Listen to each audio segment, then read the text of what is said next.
So tonight I'm working on preparing this, what is my wood shop. It's just our small little utility closet down in the basement. Most of the basement's living space. This is the only non-living space down here in the basement. It's the little utility room. So this is what we're going to do, is set up a pen down here and a whelping box with water, food, and everything we need for having puppies. Piper's about a week or so away from being due for puppies, so it's time for us to get a place set up for her.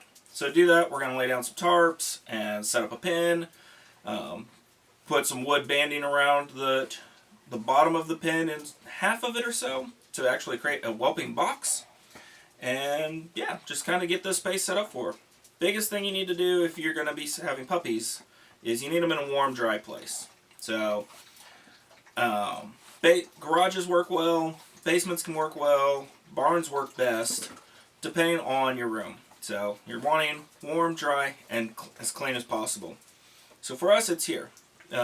Big places you really don't want to be having puppies in is bedrooms with carpets, any room that has carpets, because it's gross. I mean, if you ever had puppies and seen anything born, there's going to be fluids, and the puppies, as they grow up, they're going to be destructive. So our big thing is concrete floors. That's ideal.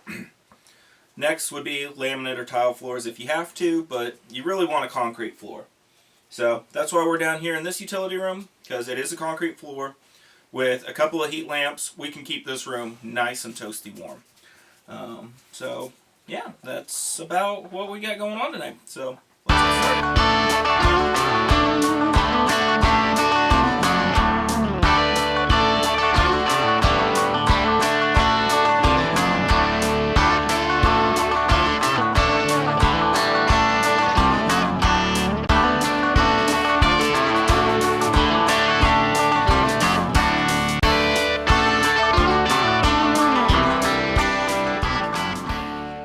This piece of carpet is just a cut up old area rug.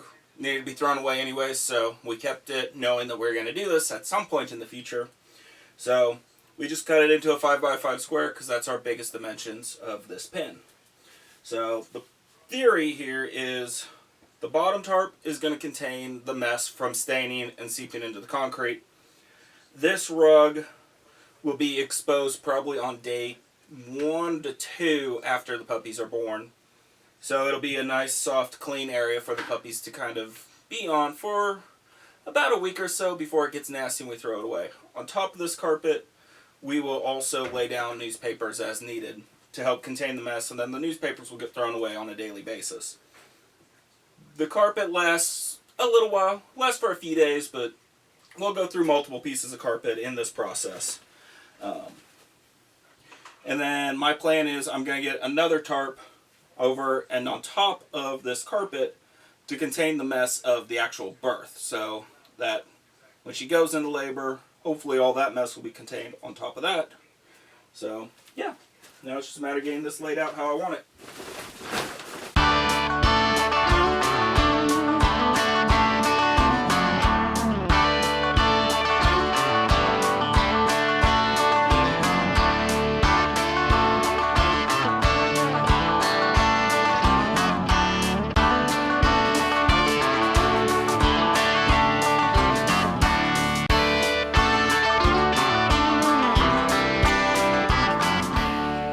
Say that everything you say here for the way we're going to do this, it's all disposable. Both these tarps, at the end of everything, they're going to get thrown away. The carpet is going to definitely be thrown away. So we're not spending a lot of money on these tarps, so don't buy the most expensive tarp you can get, but get a decent one, you know.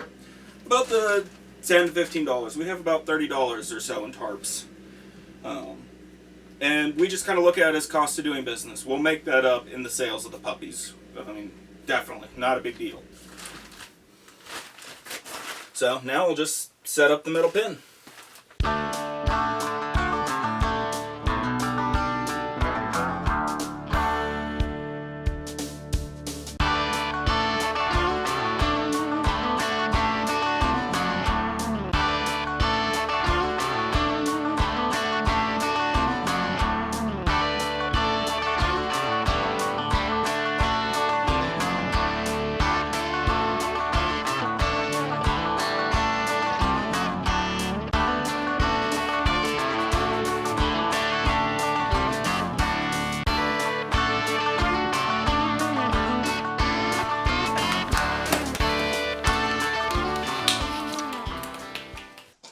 remember, it's only fun working in the dark where it makes it so much easier to work. But you do what you can when you got twins. So the first board that I'm going to cut needs to be 6 foot long minus the thickness of my 1x12s. So to build this box, what I'm doing is I'm going to line 2/3 of her pin in 1x12s, and then I'm taking a 2x4 and we're going to set it on edge about 4 inches off the ground. Now the theory of this is if a puppy gets up against the edge of the box and mama's laying up against the edge, or she goes to lay down on the edge, there's a small little 4x4 channel essentially, or tunnel at that point, that the puppy can still get out. Because you really don't want a situation where mama is laying down nursing most of the litter, but there's one puppy on her backside that now is squished, suffocated, can't get free. So that's what we're trying to prevent by building the whelping box in this manner. This will be good until the babies get weaned from mama. So that's where we're at. Tape measure is not out here. Huh, there's my tape measure right there. It's like magic. That would be 70.5 inches. So why am I setting it up for 72 inches? Because I know that's not what it's supposed to be. There we go. There's 70.5.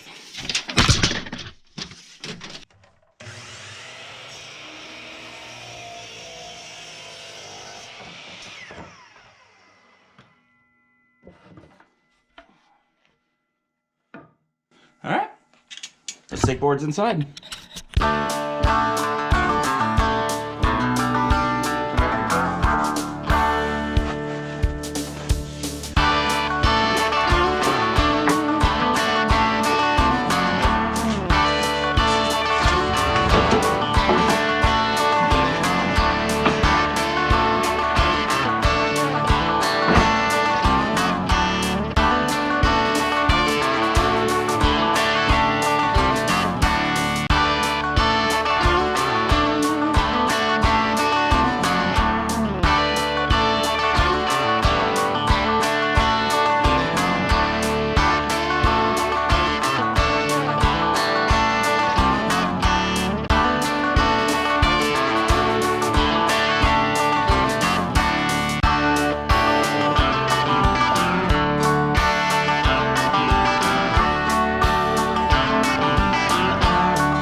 whelping box is complete.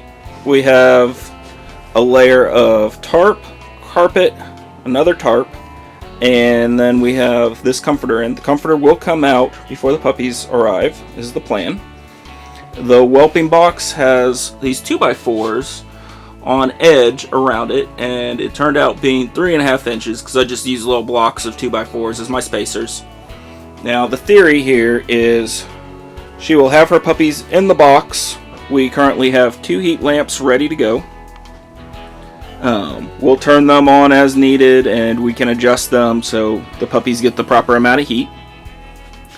The reason for this tarp being brought up the sides as high as it is, I just taped it up to the deep freeze, because last time we ended up having a bunch of just stuff on the deep freeze and it was gross. So hopefully the tarp will remedy that. So next step is we'll fill up the automatic food container, and the automatic water is already going. And then with this current setup, we have this little space here, so as she wants, she can get away from the puppies from time to time.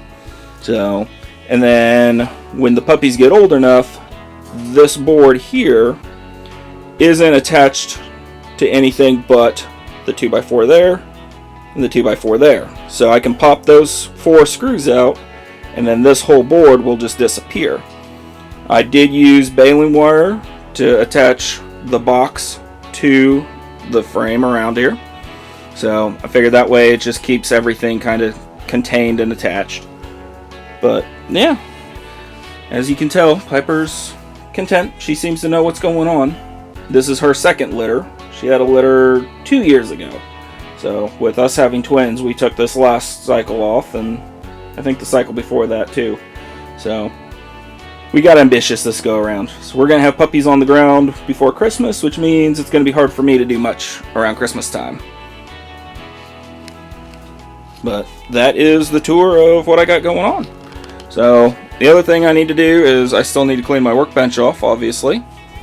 And we will bring in some small scales and a notebook so we can actually weigh the puppies and keep track of them growing. So the last litter we had, I was able to notice that the runt of the litter wasn't growing like it should have been. So having that available was really nice, so we could actually start supplementing it. As soon as I noticed it wasn't gaining weight like everybody else, we just started supplementing it, and the runt of the litter did just fine. It really wasn't the runt very much when it left, so it stayed on track with everybody. But this is where we're at. This is what we got going on.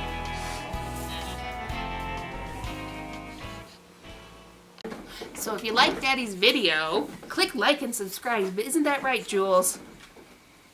What do you think? Oh, puppy time.